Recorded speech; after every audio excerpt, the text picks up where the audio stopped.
Jai Hind everyone. This is Brigadier Anil Gautam once again with a new video in the series of leadership videos. In the last one, we spoke about leadership myths and we got that sorted out. In this video, we are going to talk about the leadership qualities, the qualities that make a man a leader. But before that, before I get on to the qualities, I want you to remember one thing, that is a leader in you will be an extension of the person that you already are. You can't pretend to become anyone. You can't become a Nehru, you can't become a Gandhi, you can't become a Mother Teresa. You can only become a better you. So before I start talking about the qualities, I want to talk about addictions. Yes, you heard it right, addictions. Now most of the addictions you will realize, be it smoking, drinking, substance abuse, or even the addiction for aerated drinks amongst children. This doesn't happen naturally. They have to be acquired, they have to be worked at. It's not as if you pick up a cigarette and start smoking like you pick up a glass of water and start drinking. You have to work hard at it. It involves a bit of coughing, sneezing. But once you have acquired it, it sticks with you and it doesn't leave easily. Same is the case for drinking. Same is the case for love for aerated drinks amongst children. Same is the case with the leadership qualities. Most of them don't come naturally. You have to work at it, you have to acquire it.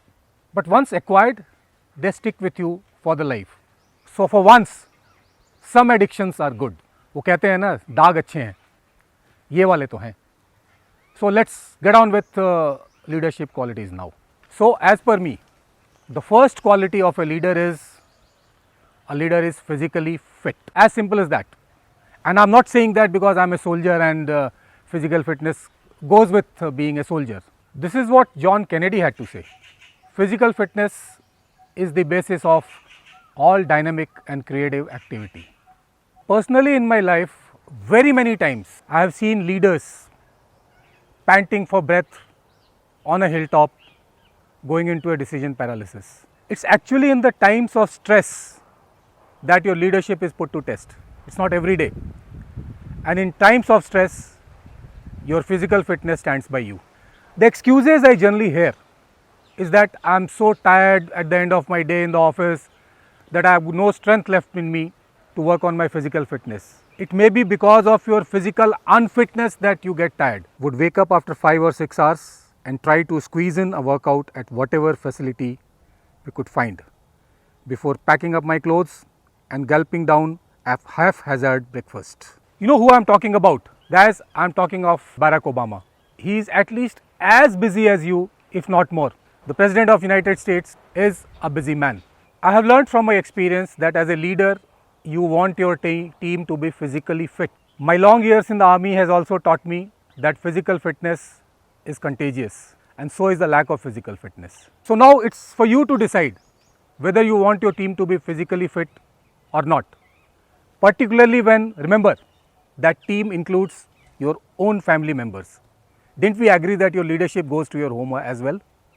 So come on, everyone wants to be fit. You want to be fit. I'm just giving you one more reason to get physically fit. The good news is that it's not only acquirable, it is addictive as well. The next leadership quality is that a leader reads. I'm a personal fan of these couple of sayings. The first one says that reading good books is like a conversation with the finest minds of past centuries. Then Mark Twain had to say that there is no difference between a person who cannot read and a person who doesn't. Einstein takes it to the next level and says the day you stop learning, you start dying. You read the life history of any great leader, you will find two things are always common. First is they were all very busy, and the second is they all read a lot. I have been reading a book a week for last 35 years. I try and find out who's reading what these days, and most of the times I get greatly disappointed. Most of the people are not reading anything. It's my personal conviction that without reading there is no growth. Reading and growth are synonymous. You can't reach your potential without reading. There are these people who say that I am too old to read. Well, the people who say they are too old to read are actually the people who are always too old to read. My grandfather used to say that the correct time for planting a tree was 20 years back, but the second best time is now. There is this famous saying that there are three kinds of people: the ones who learn by reading, there are a few who learn by experience, and rest have to piss on an electric wire to find things out for themselves. I know most of you are thinking about Three Idiots. Well, there is a good news here again. Like the last quality, even reading as a leadership quality is acquirable and addictive. The next quality I want to talk about is leaders take decisions. There is this anecdote which often gets quoted. Let me quote it once more for you. Someone asked a very successful entrepreneur, what was the reason for his success? He said, good decisions. The next question was, how do you take good decisions? He said, with experience. And where did you gain experience from? By taking bad decisions. You have to take decisions. Now you will say, what's so great about it? Everyone does, everyone has to. The catch is timely decisions. All decisions are time critical, and delayed decisions, they actually become irrelevant. A wrong decision is better than an indecision or a delayed decision, because a wrong decision can be righted at least partially while you are executing it. Now how do you correct a decision which has not been taken at all? We have all come across bosses, at least I have come across a lot of them, who send completed proposals for further analysis. There is one query at a time when all of them could have been raised at the same time and resolved at the same time. They keep sending things round in circle till such time you get tired of it, and most of time you do. They also have their backside covered. If something goes wrong and the questions are asked about why this job was not done, and invariably the scapegoat they had in mind was the guy who worked the hardest to do it. People hated these bosses, but they won't care. They are too thick-skinned for that. Now it's up to you what kind of impression you want to have on people, particularly when your leadership environment also involves your family, your own children, your near and dear ones. Now let me get slightly cold-blooded about decision making. With my long experience, I can say with absolute conviction that 60 to 70% is max clarity you will have before you will be required to take a decision. In crisis situations, you will have to work from lower figures. You bridge the gap with other qualities like your knowledge, your experience, your physical fitness, even your gut feeling, your leap of faith. Yes, your leap of faith. You have to be confident of taking that leap. I have met any number of talented people who could not fulfill their dreams because they waited too long for clarity. They missed the bus, they got irrelevant, and they are all regretting. Trust me when I say so, you will never have absolute clarity before you take a decision. There will be a gap, and you have to bridge that gap with other qualities. But the bottom line is that when people are looking at you for a way, you got to find a way or make one. The next leadership quality is sense of humor. Personally, I have not seen any bigger stress buster than humor. I spent long years in the border areas, in insurgency infected areas. I used to observe one thing: people used to continuously play pranks there, continuously joke with each other to keep the stress levels manageable. Humor reduces stress and relieves you of and keeps you level headed. Biologically also it has been proved that humor increases the oxygen intake in the heart and lungs and increases the brain hormonal activity in the brain. But there is a caution here. You know, while you may joke with a man, please don't joke at a man. Never use words like तेरी शक्ल इतनी गंदी है, तू क्या करके दिखाएगा कुछ भी. A man, while he may forget you for what you did to him, he'll never forget you and never forgive you for how you made them feel. So if you must joke at a man, joke at yourself. Humor remains a very serious business. The next leadership quality in my list is prioritization. Let me talk from my own experience. When I was a young captain in my unit, I was the adjutant of my unit. Now, adjutant, for those of you who don't understand this term, adjutant is the focal point of the unit for all instructions and feedback. He is the linchpin. and a very busy man. So I used to have a diary and I used to keep jotting down points as they came, and I used to keep cutting off points as the jobs got done. And at the end of the day, I took a stock of whatever was done and then transferred the leftovers to the next day. But then there was a problem here. Problem number one was that I got so busy doing the urgent that a lot of important things got left out. Problem number two was, while I did not do half the work, half the people kept sitting idle for the day because I didn't reach their work. And thirdly, not everything can be carried forward to the next page. It was because I didn't prioritize things. For me, everything was priority one, and if you keep everything as priority one, then nothing remains priority one. Then I read a book by Stephen Covey, 7 Habits of Highly Effective People, and I came across a tool with which I could manage time and sift the work between urgent and important, and make sure that the important doesn't become urgent, it is done well in time. So all I want to say is, I don't want to talk about that tool, there are millions of them available. But all I want to say is that there are tools available, you can go for it and you can prioritize things. Prioritization always involves two things. It involves anticipation and it involves delegation.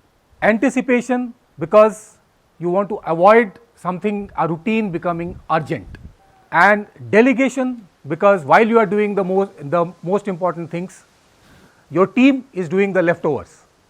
And that's why you remember when I talked of empowering the team. If your team is empowered, you can delegate and bring in simultaneity into the whole affairs. But the bottom line remains that if you don't prioritize, you don't complete the job and there is a price to be paid. So I have told you about my journey with prioritization. I am not the only one affected. Let us see what this guy has to say. When I served as the Prime Minister last time, I failed to prioritize my agenda. I was eager to complete everything at once and ended up my administration in failure. Of course, you all know that Shinzo Abe is a former Prime Minister of Japan. Next quality in my list is passion and ownership. Now this is a tricky one. The normal perception is that professional competence is sufficient to make you occupy leadership positions. While that may be true, you got to be professionally competent to occupy a leadership position. But then that doesn't give you excellent, outstanding results. मुझे एक शायर है विशाल बाग, उसके एक शेर की एक line याद आती है, which goes like this: उम्र गुजरी है मांझते खुद को, उम्र गुजरी है मांझते खुद को, साफ हैं चमक नहीं पाए. That's the essence of the whole thing. You have to be passionate about what you do and you have to take complete ownership of whatever you are doing. That bridges the gap between good and excellent. Try it out, it works wonders. Your passion and ownership also compensates for a bit of lack of professional incompetence. Professional competence can get you a saaf bartan. चमकेगा वो passion and ownership से ही. So you have to be passionate about whatever you are doing and you have to take complete ownership of the outcomes. It makes a huge difference. It bridges the gap between the good and the excellent. And one more thing, passion and ownership is contagious. It even compensates for a bit of professional incompetence. The next quality on my list is communication skills. Have you ever thought that speeches made by some great people decades, even centuries ago, actually decide the way you live today? Whether it was Mahatma Gandhi when he said, "In the democracy which I have envisaged, a democracy established by non-violence, there will be equal freedom for all. Everybody will be his own master," which gave impetus to the Quit India movement. Or it was Martin Luther King when he famously said, "I have a dream." Even the famous speech by Steve Jobs, where he said, "Stay hungry, stay foolish," which continues to inspire the generations even today. Most of the leadership is actually practiced through communication, through talking. How else do you practice your leadership? So you got to be a good and a powerful speaker. You have to get to the hearts and minds of people, you have to work at it and continuously improve upon it. It's always a work in progress. Mark Twain used to say that it takes me 3 weeks to prepare for an impromptu speech. You have to keep improving at it, do anything. Give yourself a target and surpass it. Do mirror speaking to improve your skills. I did, I still do. There are some tips here. As long as you speak from the heart, it will reach the hearts. And once you reach someone's heart, the mind will follow. It always does. It always will. So speak from your heart and it will reach the heart. Work at it to become a better leader. Leaders manage fear. That's the last quality in my list. And I have kept it at the last for 2 reasons. Firstly, as per me, it is the most important quality for a leader. And secondly, it pretty much draws from every other quality that we have spoken about thus far. Before I get on with this particular quality, there is a caution here. This is one emotion which as a leader you can't make public. The moment you show leadership from leadership positions, the moment you show fear, you have lost the battle. Now I'll stop here to narrate a true incident. This is an incident from the Kargil war. It is about capturing a peak which was in Pakistani control. Kargil has a peak which is called the Khalubar peak. During the Kargil war, the peak was captured, peak was occupied by the Pakistanis. They were deeply entrenched there, had all sorts of automatics. Colonel Lalit Rai, Veer Chakra, was the commanding officer of the battalion which was tasked to recapture this peak from the Pakistani control. This story has been narrated by Colonel Lalit Rai himself and it is available on the YouTube. I am of the firm belief that every Indian must watch this video. So let me briefly tell you what all happened. As I said, Pakistanis were deeply entrenched on that peak. They had all sorts of automatics. This was as difficult an operation as an operation can get. There were massive casualties, but ultimately the peak was recaptured by the Indian Army. Indian Army captures everything that it attacks. The tricolour was flown there. This is the same operation in which Captain Manoj Pandey got martyred and was posthumously awarded the Paramveer Chakra. Colonel Lalit Rai himself was seriously wounded and was awarded the Veer Chakra for his valour and gallantry. The Paltan got many more gallantry awards. Now, the story is better told and better heard from Colonel Lalit Rai, so I exhort you to watch that video. I am talking here about fear management. I am talking of what all happened between the peak was initially captured by the Gorkhas and the tricolour was finally flown there.